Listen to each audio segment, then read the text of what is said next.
साथियों जोहार, आप सभी का स्वागत है हमारे YouTube चैनल स्टडी टॉप में। साथियों, झारखंड सामान्य ज्ञान के सीरीज में आज 13वां क्लास है, 13वां भाग है इसका। दोस्तों, देखते हैं आज की क्लास के एक एक प्रश्नों को और जानते हैं इसका आंसर और इससे रिलेटेड झारखंड सामान्य ज्ञान के जो फैक्ट हैं, जो महत्वपूर्ण है एग्ज़ाम के लिए, उसके बारे में। तो दोस्तों, आज की क्लास का पहला प्रश्न है, झारखंड क्षेत्र में सर्वप्रथम किस पठान शासक का प्रवेश हुआ था? झारखंड क्षेत्र में सर्वप्रथम किस पठान शासक का प्रवेश हुआ था? इसका आंसर है दोस्तों शेर शाह सूरी। शेर शाह सूरी। शेर शाह सूरी का जीता जागता उदाहरण है दोस्तों शेर शाह का मकबरा, जो बिहार के सासाराम में है। इस मकबरे का निर्माण 1540 ईस्वी से 1545 ईस्वी के बीच हुआ था। ये अगस्त माह 1545 के अगस्त माह में पूर्ण हो गया था शेर शाह मकबरे का निर्माण। हालांकि शेर शाह की मृत्यु 13 मई 1545 को अपने ही महल में एक विस्फोट में हो गया था। तो याद रखेंगे, जो प्रथम पठान शासक था झारखंड में कदम रखने वाला, वो शेर शाह सूरी था। और जो इसका मकबरा है बिहार के सासाराम में है। इस मकबरे का निर्माण 1540 से 1545 ईस्वी के बीच हुआ था। शेर शाह की मृत्यु 13 मई 1545 ईस्वी को हुआ था। अगला प्रश्न है, झारखंड की पहली पत्रिका का नाम क्या है? झारखंड की पहली पत्रिका का नाम क्या है? आंसर है घर बंधु। दोस्तों, घर बंधु जो पत्रिका है वो झारखंड का सबसे पहला पत्रिका है। इसी समय में बिहार का भी एक पत्रिका छपा था जिसका नाम था बिहार बंधु, और यह पत्रिका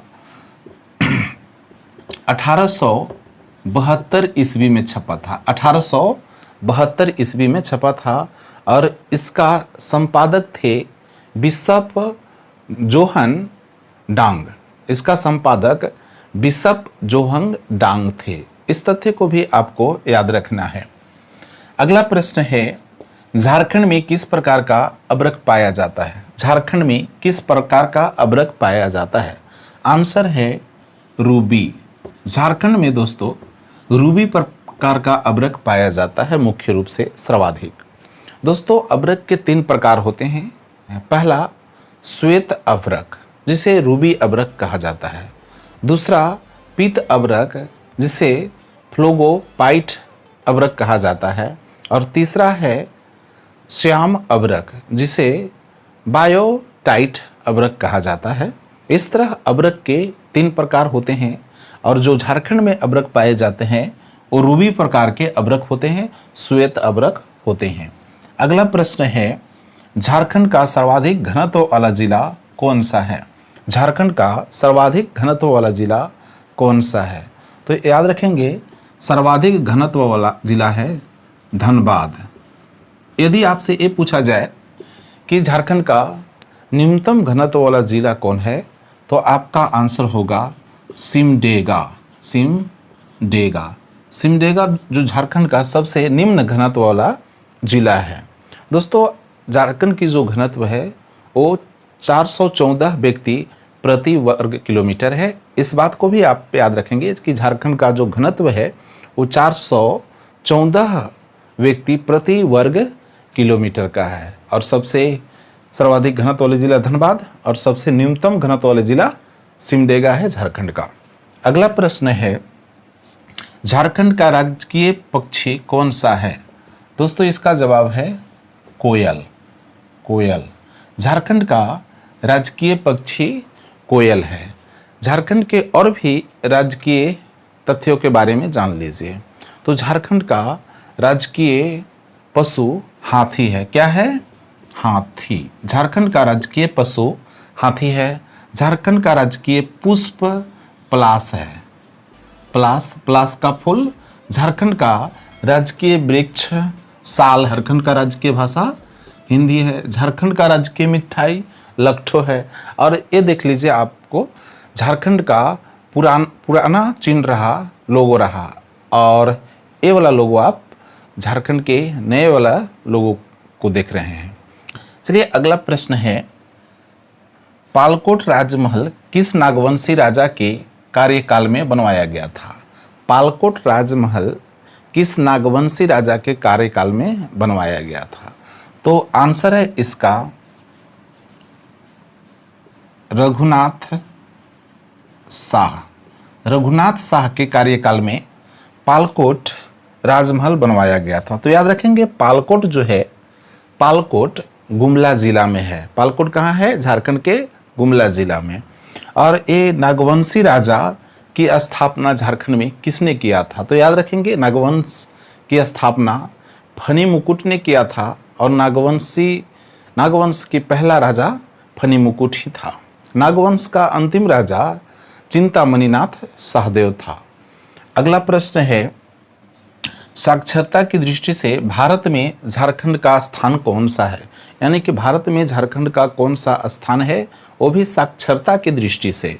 तो इसका आंसर है दोस्तों 32वां स्थान है भारत में झारखंड का साक्षरता की दृष्टि से। तो आप जानते हैं कि झारखंड की कुल साक्षरता दर है वो 66.41% है। 66.41% झारखंड की कुल साक्षरता दर है, जिसमें 76.81% पुरुष की साक्षरता है और 55.42% स्त्री महिला की साक्षरता है। तो इस तरह याद रखेंगे, झारखंड की कुल साक्षरता है 66.41%, जिसमें पुरुषों की साक्षरता दर 76.81% है और महिलाओं की साक्षरता दर 55.42% है। इस तथ्य को भी आपको याद रखना है। अगला प्रश्न है, झारखंड के कुल क्षेत्रफल का कितना प्रतिशत भाग वन है? यानी कि झारखंड का जो कुल क्षेत्रफल है 79,714 वर्ग किलोमीटर, इसमें कितने प्रतिशत पर वन है, जंगल है? तो आंसर याद रखेंगे 29.61%। यानी कि 79,714 वर्ग किलोमीटर में जो फैला हुआ झारखंड का क्षेत्रफल है, उसमें 29.61% पर वन है, जंगल है। अगला पॉइंट है, किस प्रतापी चेरो राजा के नाम पर डाल्टनगंज का नाम मेदिनी नगर किया गया? तो दोस्तों डाल्टनगंज का नाम मेदिनी नगर किया गया है। तो सवाल ये है कि किस प्रतापी राजा के नाम पर यह नाम पड़ा है? तो आंसर है मेदिनी राय। मेदिनी राय। मेदिनी राय पलामू में 1658 ईस्वी से 1674 ईस्वी तक शासन किया था, राज्य किया था। बहुत ही कुशलतापूर्वक उन्होंने राज किया था। उससे पहले इस क्षेत्र को पलाऊ के नाम से जाना जाता था। याद रखिएगा, पलामू का पुराना नाम पलाऊ है। झारखंड सामान्य ज्ञान में यह भी मिलता है कि पलामू को पहले किस नाम से जाना जाता था, तो पलाऊ। याद रखिएगा पलाऊ। पलाऊ से पलामू हुआ, पलामू से फिर डाल्टनगंज हुआ। डाल्टनगंज नाम कैसे पड़ा? तो 1861 ईस्वी में अंग्रेज के एक कमिश्नर आया था जिसका नाम डाल्टन था। 1861 ईस्वी में पलामू में अंग्रेज का कमिश्नर डाल्टन आया था और उसी के नाम पर इस पलामू का नाम डाल्टनगंज पड़ा। और अब राजा मेदिनी राय के नाम पर डाल्टनगंज को मेदिनी नगर नामकरण किया गया है। मेदिनी राय इस क्षेत्र में 1658 से 1674 ईस्वी तक राज किया है। अगला प्रश्न है, भारत छोड़ो आंदोलन में सबसे अधिक 13,310 व्यक्ति किस जिले से गिरफ्तार हुए थे? दोस्तों ये 13,310 व्यक्ति झारखंड के क्षेत्र से गिरफ्तार हुए थे।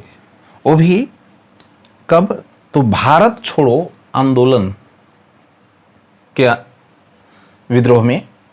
तो दोस्तों यहाँ पे इस तथ्य को याद रखेंगे कि सबसे अधिक व्यक्ति गिरफ्तार हुए थे भारत छोड़ो आंदोलन में।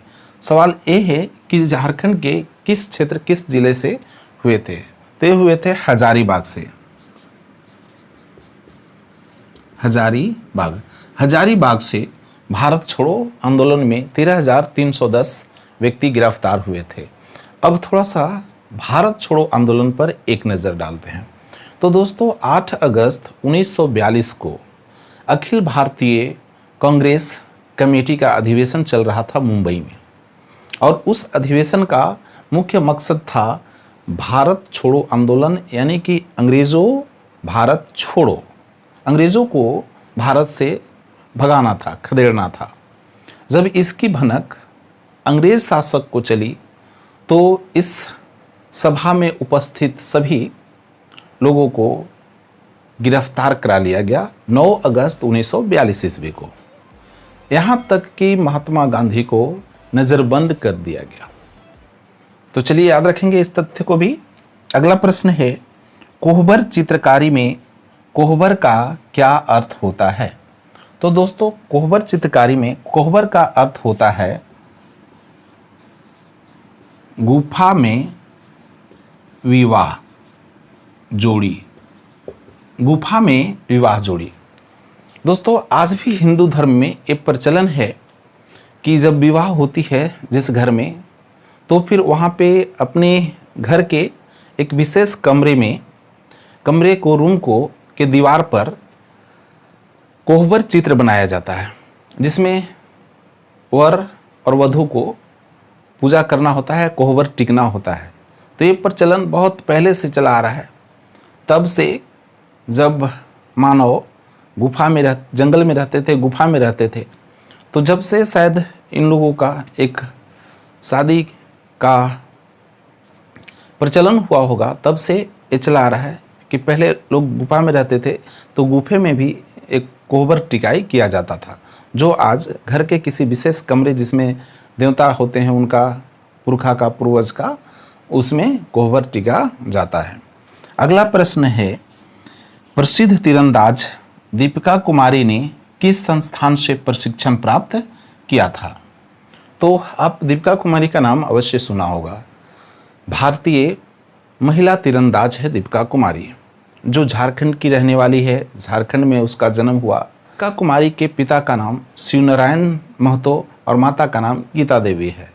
दोस्तों ये 2010 से अपने नाम मेडल करना चालू कर दिया था, प्रारंभ कर दिया था, जितना चालू कर दिया था।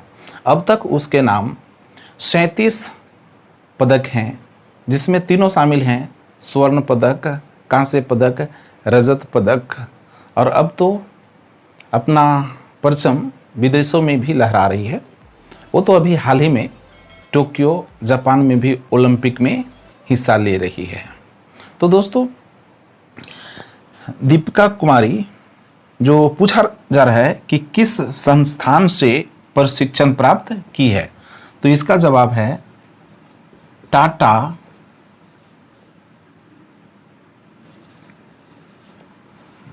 धनुर्विद्या अकादमी।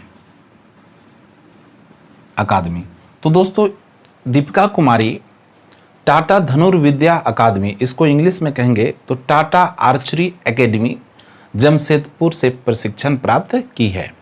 और इस अकादमी में दीपिका कुमारी का कोच रहे हैं धर्मेंद्र तिवारी। 30 जून, इस तथ्य को भी याद रखेंगे कि 30 जून 2020 में, यानी कि लॉकडाउन के आवर में ही दीपिका कुमारी की शादी हुई रांची में, और इसके जो हस्बैंड हुए वो भारतीय पुरुष तीरंदाज अतानु दास के साथ शादी हुई है। अतानु दास पश्चिम बंगाल के रहने वाले हैं। तो दोस्तों ये रहा आज झारखंड से रिलेटेड सामान्य ज्ञान, जो झारखंड सामान्य ज्ञान का सीरीज का 13वां कड़ी है, 13वां भाग है। इसी तरह आप इस झारखंड सामान्य ज्ञान के सीरीज को लगातार देखते रहिए, आपको सभी झारखंड सामान्य ज्ञान जो है पूरा करवाए जाएंगे। फिर मिलते हैं अगले कड़ी में, तब तक आप सभी को बहुत बहुत धन्यवाद।